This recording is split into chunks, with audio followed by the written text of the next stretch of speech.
Welcome back everyone. Let's go ahead and take a look at the Samsung Galaxy Tab A7 and see how this tablet holds up in 2022. Now this tab came out just a few years ago, back in 2020, and I will definitely tell you, I think it's still a pretty interesting tablet. I honestly would probably recommend nobody to buy this tablet anymore. We did get the Tab A8, which I've already reviewed and I've already compared to this thing, and to be honest, the Tab A8 is a decent upgrade from this thing. It's definitely still not perfect, but it is a much better tablet than this thing, and I would recommend going down that route than buying something like this. I also would say if you have extra money laying around or anything, going to the Tab S7 would be a solid upgrade as well, and that is a very good tablet. The Tab S7 is one of my favorite tablets to still recommend to a lot of people.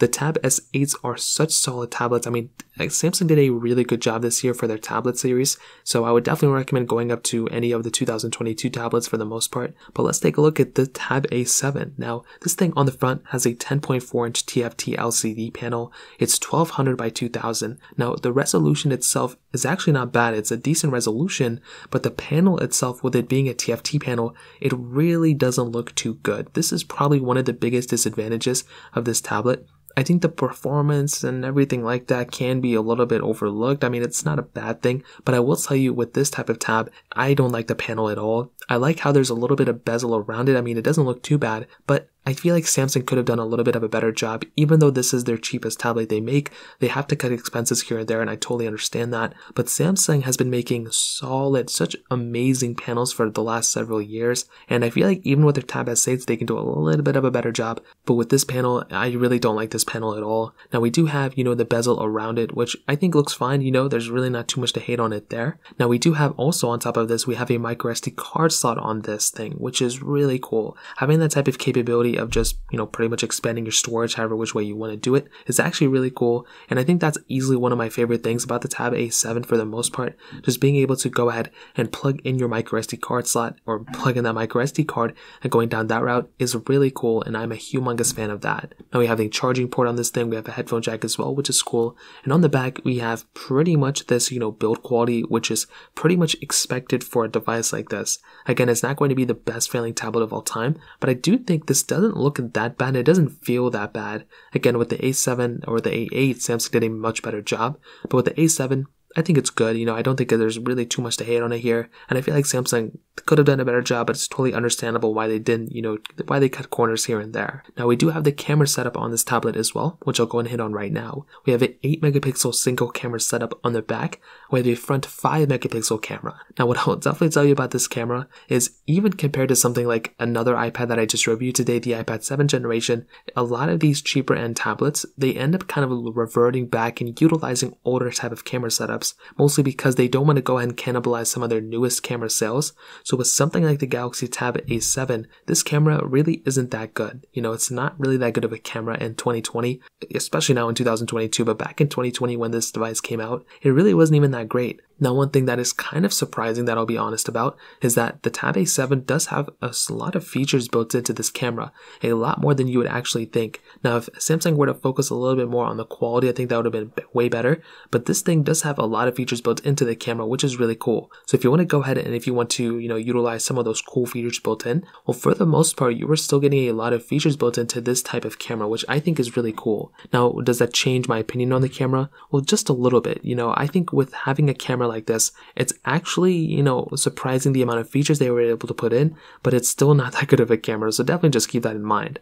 But I will definitely tell you, with something like the, Samsung Galaxy Tab A8, I think Samsung did a little bit of a better job, but with this thing, I think it's good enough for the most part. The front camera really isn't that good either. You can do 1080p on the front and the back of this camera, which I think is good and everything, but as I mentioned, if you're getting something like the Samsung Galaxy, that is going to have a good camera, you probably want to go for something like the Tab S8, even the Tab S7. Your Samsung phone probably, your Samsung phone definitely has a better camera than this thing. If you have a Galaxy, S6 or newer, you definitely have a much better camera than this thing for sure. So in terms of that kind of covers it up there. Now, hitting on the actual software longevity of this tablet, this is another kind of interesting thing about this tab. So when you're getting something like the Tab, S7, you're going to be getting a longer lasting phone, in my opinion, than this specific device.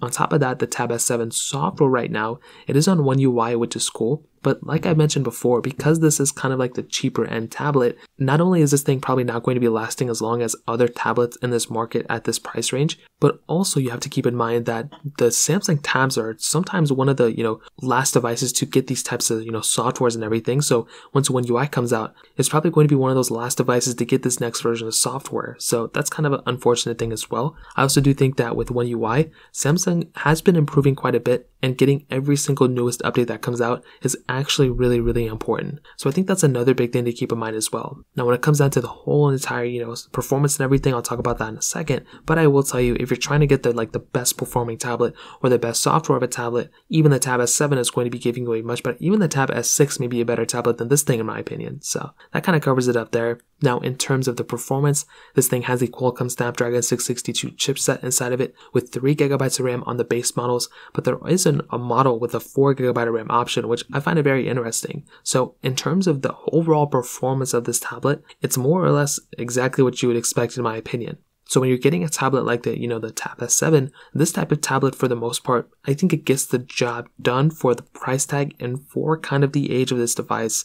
But there are many tablets that came out even in 2019 that can give you a better performance than this thing. So I think that's kind of another thing to kind of take a look at it there. I think if you're trying to get a device that has, the best type of performance or anything like that, well, you probably do want to go down to maybe the Tab S7s, maybe even the Tab S6, possibly even the, iPad. If you want to look in the iPad route, that may be a better option for you as well. I think this thing is a little glitchy, but once things are kind of loaded, once a game is loaded or whatever, it's not really that bad of an experience. I don't want to give the impression that it's unusable. It's completely usable if it's your only option, but even within the Samsung market, there are much better options out there than this one. So I would definitely tell you when it comes down to it, getting something like those other tablets that I mentioned may be a better option for you. This is not a bad tablet, but I just feel like Samsung could have done a little bit better. And when the A8 came out, I was actually pretty surprised at how good of an upgrade that was from the Tab A7. Now, ending it off with the battery life, this thing has a 7040 mAh battery. Again, not a bad sized battery to have on this thing. It's actually quite a bit of a big sized battery, which is really cool. So in terms of everything, and to kind of sum up this whole entire video, I will definitely tell you the Tab A7 is really not my cup of tea. It's probably not a tablet I would recommend you to buy. I think the Galaxy Tab A8 may be a better option for you. Even though it's a little bit more expensive here and there, I think that is a much better option for sure. With something like the Tab A7, I think this may have been a decent option back in 2020, but now that this thing has started to kind of age up a little bit, it hasn't really kind of changed its ways since it first came out. The future of the Tab A7 doesn't really look as sharp or as great as the Tab A8. I think Samsung, like I said, did a much better job with the Tab A8 than they did with the Tab A7. So because of that, it just doesn't really make too much sense to recommend something like the Tab A7 anymore when the Tab A8 came out, and it's a much better device in my opinion. So in terms of that kind of covers it up there, to be honest, as well. So that kind of covers it. Like I said, get the Tab S7, get the Tab, S8, get the Tab S6 even over than this thing in my opinion. So that kind of covers it up. If you guys have any other questions or anything like that, let me know in the comment section below. Hit the like button, that would mean so much, but definitely hit that subscribe button. More importantly than everything else, I love every single one of you guys. Hopefully I'll catch you guys in the next video. Peace out till then.